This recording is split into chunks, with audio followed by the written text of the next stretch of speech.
Now joining us are members of the Oklahoma Sooners, head coach Skip Johnson, student athletes Hassan Harris, Jason Walk, and Nick Weslowski. Gentlemen, congratulations on reaching the final. Coach, we'll start with an opening statement from you. Well, I don't know what to say, but really proud of these young men. And when you go back and look at what we've done in the fall and the spring and never stop believing, and those guys really turned it around on our year. But in the game tonight, Nick started out, he was really good, kept us at bay, and then Walt got us going. He kind of opened the floodgate, and hitting the ball over the 400 wall was really huge. And Deshaun right here is really proud of what Deshaun's done. I mean, he came in our program just with an opportunity. And it's kind of crazy, but he never wavered, never complained. He just kept at it, kept listening to the coaches, and got better and better as he went through it. It's awesome. And Jaywalk has been, ever since we moved him back to the leadoff spot, because I know that we had him in the 9-hole and put him back in the leadoff spot.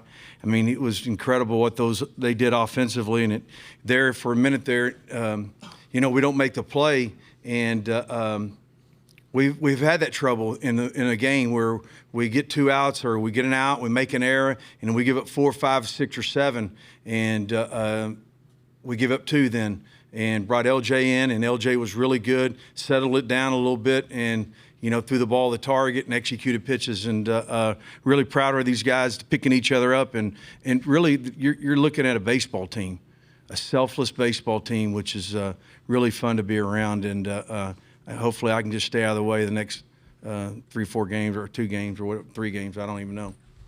Open it up to questions for student athletes. Eddie Radosevich, Soonerscoop.com. Just talking to Jackson. You two and Jackson all lived together freshman year. Just what's this story meant to you over the last couple of years, and specifically this month? Just how do you describe what's gotten into you offensively?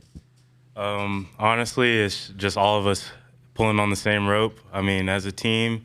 And, I mean, as roommates growing up in this program, we learned from our upperclassmen, and that was big for us. And when it came to our opportunity to shine on the field, we knew what to do. Andrew Riddell, College Baseball Central. Deshaun, Jason, you guys both entered today's game with 4 home runs, 2 home run performances. What was working for y'all against the Georgia pitching staff today?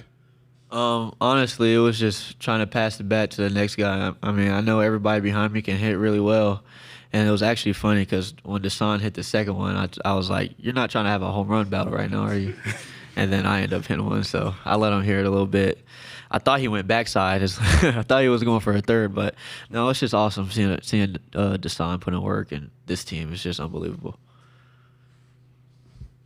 Josh Calloway, Sooners Illustrated. Nick, I'll go to you. Just kind of assessing how you felt like you threw today and what it was like that you talked about yesterday, just kind of the confidence and looking forward to this opportunity and this stage, just assessing your day and how you felt it went. I think it was a positive day overall. I mean, there's definitely room for improvement, attacking batters early in counts, getting ahead in the counts. But I think overall it was a win on my part, but you got to look at the catcher, you got to look at the pitch callers. Like, those guys were elite all night. There's guys making plays behind me. I mean, Deshaun and Jaywalk, they were flying around the field. We had Cam, we had Taki making picks. Like, it's not just about me. It's the 7 guys behind me. Like, they're the reason why we were able to have success tonight. Noah Beanick, 11.7. Question for Nick. The third out of the 4th inning, diving play at third base and by Camden Johnson, and then the top of the 5th, I mean, home runs by Harris and by Gamble. Was there a little bit of a momentum flip? What did you think of the play and overall that inning? Yeah, I think that play kind of switched things mentally for me. Like, when I started out the game, I was kind of lackadaisical. I was messing around the zone, and getting to see Cam make that play and having those runs put up, get up to a 4-run lead, I was able to relax a little bit and kind of settle into my mechanics and start pitching more freely. I think that really opened my mind up to relax a little bit and be able to just move down the mound. George Stoya, Sooner Scoop. Dasan, for you personally, your story being a walk-on, working your way into this lineup, but what does it mean to be on this stage in this moment and have the game that you did today? It means everything. I mean, I thank my coaches and my teammates for always believing in me. I mean, I've dreamed of this moment since I was a little kid, and coming here was part of that. And being able to be put in those spots, but like with Brock getting on base and then allowing me to get 2 runs with RBI is something special. And got to watch Nick pitch on the mound, which is something good. Mitch Sherman from The Athletic. Nick, can you speak to watching Cord and Xander go before you and just this transformation that the pitching staff has undergone in leaning on young arms in the postseason, and what that does for you to go out in a huge game like this and perform? And also, Jason, can you speak to those freshmen and what they're doing on the mound, not just tonight, but all through this series in the postseason? Yeah, Cord and Xander, I think those two have been the most inspirational, influential for me going throughout the season. You know, starting off, I struggled a little bit in my first few outings, but seeing the way that they dominate and the way that they carry themselves, and I see them off the field. I live in the same dorm as them.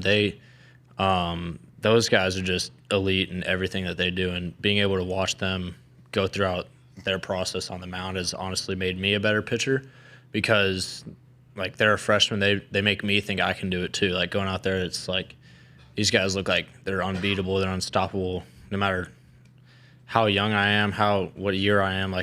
Those guys make it look like it's possible. So I think for me, it's just added to my confidence level in the way that I go out and compete, because they've done it. So they've influenced me a ton. Yeah, I mean, Nick, Cord, Xander, they're really all the freshmen. They're unbelievable. I mean, we knew they had it in the fall.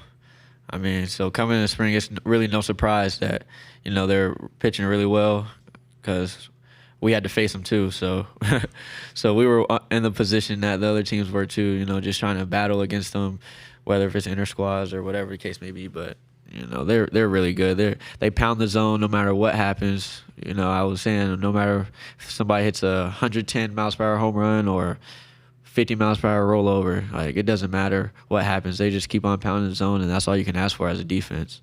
And do one more for the student athletes. John Walker, Omaha World Herald. Jason, everyone in the stadium kind of paused for a second on your first home run, waiting to see if it would get over the center field wall. What was going through your mind in that moment, and how do you think that opened things up for you guys the rest of the way at the plate? I mean, just trying to compete up there. I know if I go, then the chances of everybody else going is pretty high. So just trying to be that tone setter and, get the team up. I mean, we were putting great at bats before we even scored, so I knew it. I knew what we had in the lineup, and I mean, it was a good day to hit. Good day to hit. Thank you guys for your time. Thank you.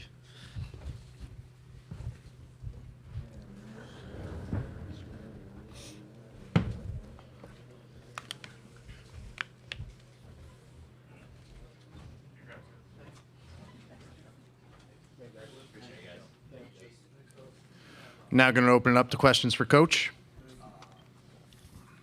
Skip, congratulations. Thank you. John Hoover, Sooners on SI.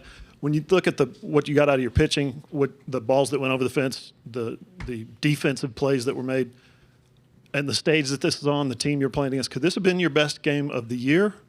And second question is, anything from 2022 you would like to come back here and do different? I don't think anything from 2022 I'd like to do anything different. I mean, it wasn't a course of anything. I mean, I thought we did a great job in 22. I mean, it was, Cade Horton was outstanding. I mean, you can't go back and look and dwell on the past. You got to move on. It's just about being in the moment. What was the first question? I was a D student at a state institution. I didn't remember the first question. Best game of the year? Overall? No, I really believe the first game we played was probably really good. I mean, we kicked a ball tonight. We had a ball go to the backstop, didn't score. Offensively, we put some good swings on some pretty good pitching, and Nick was really, really good. I'd like to thank Jim Gatewood, the late Jim Gatewood. He passed away. Nick was the last guy we got in recruiting. Coach Butler, and he was a high school baseball coach, a college baseball coach before that, and he helped us get Nick. And so I'd like to thank that for sure. It was on my heart at the end of the game, watching him during the game, watching him pitch. So I'd really like to thank Jim Gate, the late Jim Gatewood, for helping us with that. Andrew Riddell, College Baseball Central. Coach, going back to the bottom of the sixth inning, it looks like Georgia's coming back a little. The momentum's starting to head back to their side. You take a mound visit, I believe in the middle of that second at bat against Black to LJ. What was the message to him during that mound visit and then in the dugout after escaping that jam? Yeah, hey, just throw the ball to the target. Just trying to paint a picture or a movie in his mind, throw the ball down the way, he's going to hit it right at somebody. Ryan Black's father played for me at Navarro Junior College, so he's a good player. But just trying to paint the movie for LJ to calm him down. All the pressure's on them. The only thing you can control is throwing the ball to the target, and you've got to really. We talk about that a lot, throwing the ball to the target. When I got out there, the whole infield was talking to him, and all I did was just try to paint a movie for him and to see it happen, and he ends up. It was really good. Eddie Radosevich, Soonerscoop.com. I want to ask you about one of the balls that did stay in the yard tonight. Just talking about the momentum and taking momentum back. How big was Jackson's hit after Dayton extended the inning with 2 outs? That was huge. I mean, that was a big hit. It was a grinded at bat, and the first pitch was a hanging breaking ball. He fouled it straight back, if I remember.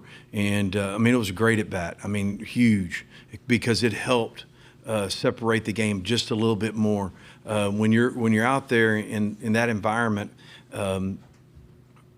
it's about getting comfortable, and if you can get a lead, your breaking ball gets better, your command gets better, and I was really, really excited. I mean, I thought our coaches did a great job of game planning all week. I'm only up here because our coaches are that good. I can tell you guys that, because they're really good at what they do, and I'm really proud of them. Josh Callis, Sooners Illustrated. Skip, what can you say about Weslowski's composure, specifically in the fifth, when they get on the board and it's the top of the order, third time through with Phelps and Jackson? He's able to get them both out. Just the way second career start, and he's able to hang in there. Yeah, we saw that. I saw it. I got to watch him pitch in the Connie Mack World Series, which was really good to see him in not that big of a stage, but it was a pretty big stage for him at that moment. And I seen him do that and be calm. And early in the fall, he was really good. And he got back and had an impingement. We're trying to get him ready to be the Tuesday starter. He had an impingement, set him back a little bit. And Brandon Lee, our trainer, did a great job of rehabbing him back and just trying to build him up. And, he faced a team in Citadel. And Citadel, they had all older guys, and they were really good players. It's a really good baseball team. And he pitched extremely well there. And I didn't think the moment would bother him that much. He's a perfectionist a little bit too. When you're handling perfectionists and pitching, you gotta, say it's all right if you miss a target, and you gotta just pat them on the back and try to get them away from it, try to get them to focus on something else besides being perfect. Mitch Sherman, The Athletic.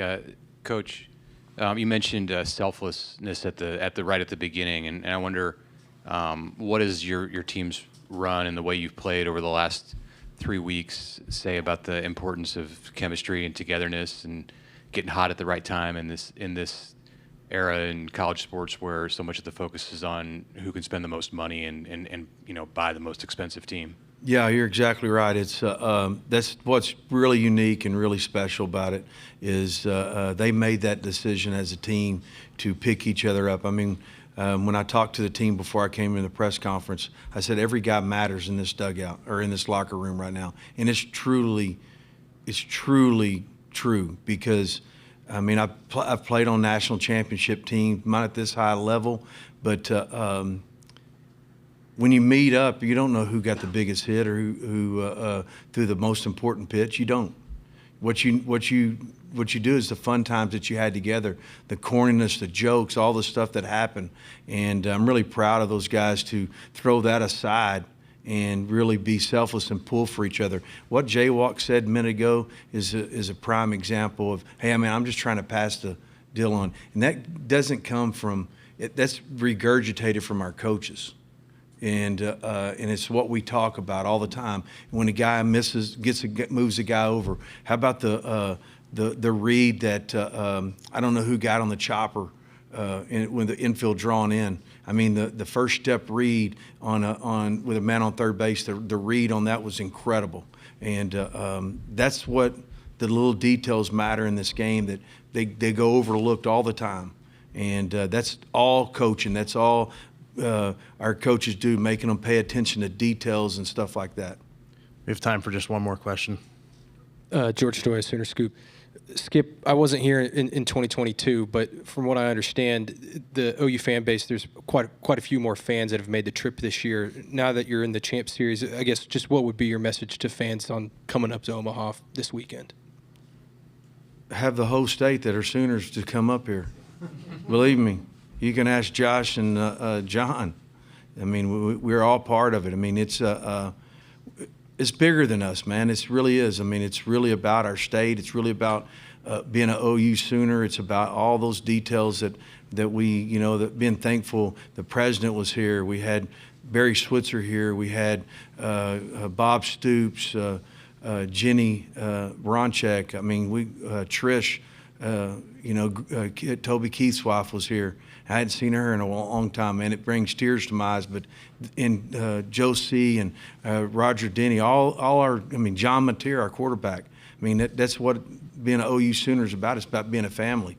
And the more those people can get up here and get it going, the better it is. Believe me, last time I was here, I think felt like there's 30,000 blue towels being waved. I don't know who gave out the light blue towels to the Ole Miss Rebels, but sure didn't seem fair. But it didn't matter. We didn't hit in the first game, and we pitched pretty good in the second game, and just didn't come out on top. I mean, they're going to give you those guys. No matter what the score is at the end of the day, it's not about winning and losing. It's really not. It's about those guys being selfless. What they've done, man. What they've done over the last month. I mean, going into Georgia Tech and going into Kansas and doing what they did, and then today, I mean, that team over there, we just got through playing, man. They're really good. I mean, really, really good. They ran away with our league. They're very good, and we're really thankful for our league. Our league is a tough league. It prepares us. The SEC is the #1 league in the country, and it prepares us a lot for what we've accomplished. And we've been through the adversity and learned through the adversity. And I'm really thankful for getting to coach these guys. I really am. I can't say it enough. And I'm really proud of them. I am. Oklahoma's pre-finals press conference will be on at